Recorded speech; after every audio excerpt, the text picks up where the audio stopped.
And the Edgelords. Warhammer and Wisdom. A way forward is sometimes a way back. Aye, will you listen to this crap?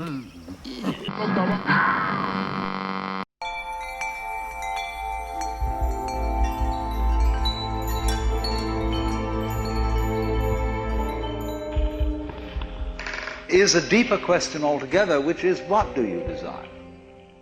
What makes you itch? What sort of a situation would you like? Let's suppose, I do this often in vocational guidance of students. They come to me and say, well, we're getting out of college and we haven't the faintest idea what we want to do. So I always ask the question, what would you like to do if money were no object? How would you really enjoy spending your life? Well, it's so amazing. As a result of our kind of educational system, crowds of students say, well, we'd like to be painters, we'd like to be poets, we'd like to be writers, but as everybody knows, you can't earn any money that way. Or another person says, well, I'd like to live an out-of-doors life and ride horses. I say, do you want to teach in a riding school? Let's go through with it. What do you want to do? When we finally got down to something which the individual says he really wants to do, I will say to him, you do that. And forget the money. Because if you say that getting the money is the most important thing, you will spend your life completely wasting your time. You'll be doing things you don't like doing in order to go on living, that is, to go on doing things you don't like doing, which is stupid. Better to have a short life that is full of what you like doing than a long life spent in a miserable way. And after all, if you do really like what you're doing, it doesn't matter what it is, you can eventually turn it, you could eventually become a master of it. It's the only way to become a master of something, to be really with it.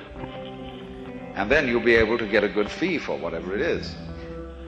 So don't worry too much. Somebody's interested in everything. And anything you can be interested in, you'll find others who are.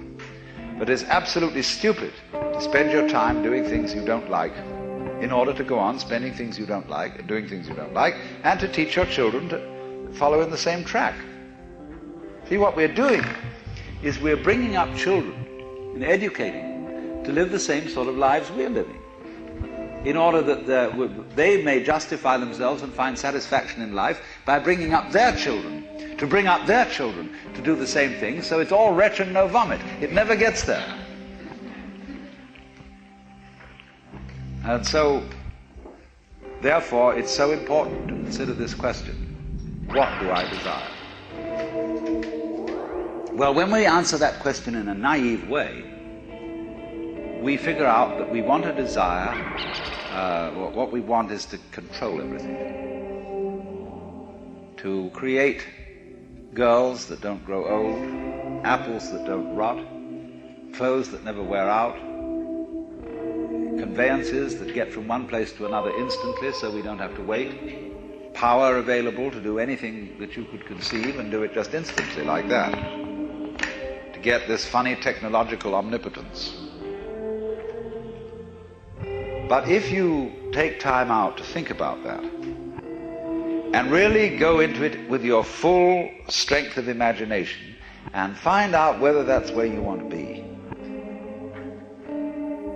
you will soon see that's not what you want. Because the moment you have a situation where you are really in control of things, that is to say, in which the future is almost completely predictable, you will see, as I said last night, that a completely predictable future is already the past. You've had it. And that's not what you wanted. You want a surprise. And you don't know what that's going to be, because obviously it wouldn't be a surprise if you did. You want a pleasant surprise. But like you say, what sort of a surprise would be pleasant? You can't really answer that. Because you know, if there are to be such things as pleasant surprises, there must also be unpleasant surprises. There must be rude shocks. So you're like somebody taking one of those wishing well boxes, tubs, where you fish in and you bring out a package. And you don't know whether you've got a dead rat in it or a new camera. And that's the way, that seems to be the thing that really excites people. But quite certainly there comes out of this inquiry a feeling of real disillusionment with the ideal of power. To be in power, to be in control, is not something that any sensible person wants. Now you may say that's shirking responsibility.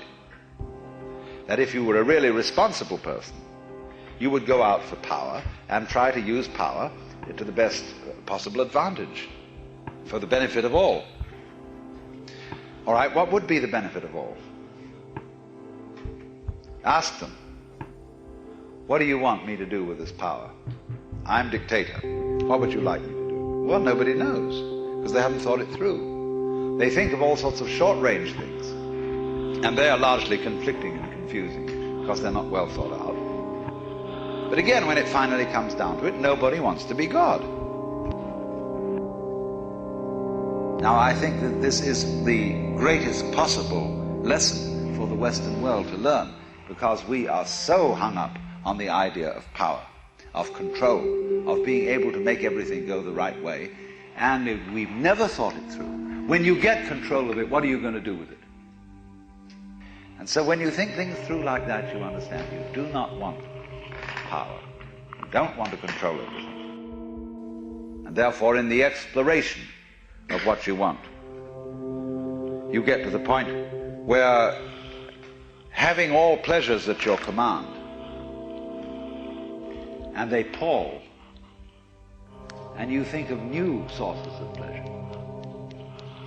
And eventually you get like the ancient Romans, who had all these mad crowds of barbarians who had to go every Saturday to the Colosseum for a show that really had to surpass everything, because they had public baths, they had prostitutes, they had every kind of luxury. But when they went to see one of the big shows that people like Nero put on, they would have, for example, floats circling the Colosseum, all full of slave girls from distant parts of the Mediterranean, garlanded with flowers and waving at the crowd and going innocently around. And the next minute they would release wild lions into the arena to eat up all the slave girls. They got a big sadistic kick out of that.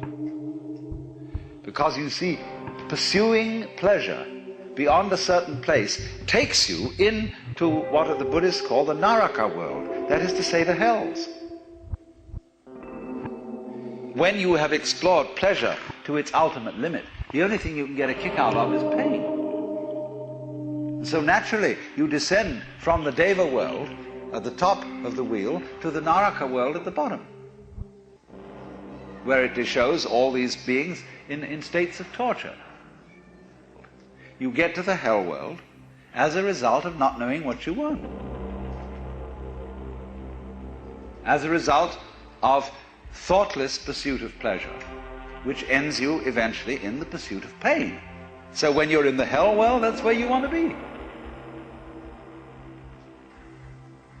So when I ask, I go right down to the question, should we start with, what do I want? The answer is, I don't know. When Bodhidharma was asked, who are you? Which is another form of the same question, he said, I don't know. Planting flowers to which the butterflies come. Bodhidharma says, I know not. I don't know what I want. And when you don't know what you want, you've reached the state of desirelessness.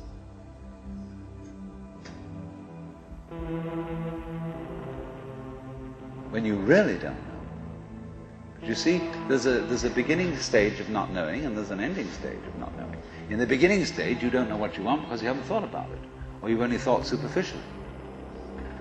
Then when somebody forces you to think about it and go through and say, yeah, I think I'd like this, I think I'd like that, I think I'd like the other, that's the middle stage. Then you get beyond that. Say, is that what I really want? In the end you say, no, I don't think that's it. I might be satisfied with it for a while, and I wouldn't turn my nose up at it, but it's not really what I want. Why don't you really know what you want? 2 reasons that you don't really know what you want. Number 1, you have it. Number 2, you don't know yourself, because you never can. The Godhead is never an object of its own knowledge. Just as a knife doesn't cut itself, fire doesn't burn itself, light doesn't illumine itself. It's always an endless mystery to itself. I don't know. And this I don't know, uttered in the infinite interior of the Spirit,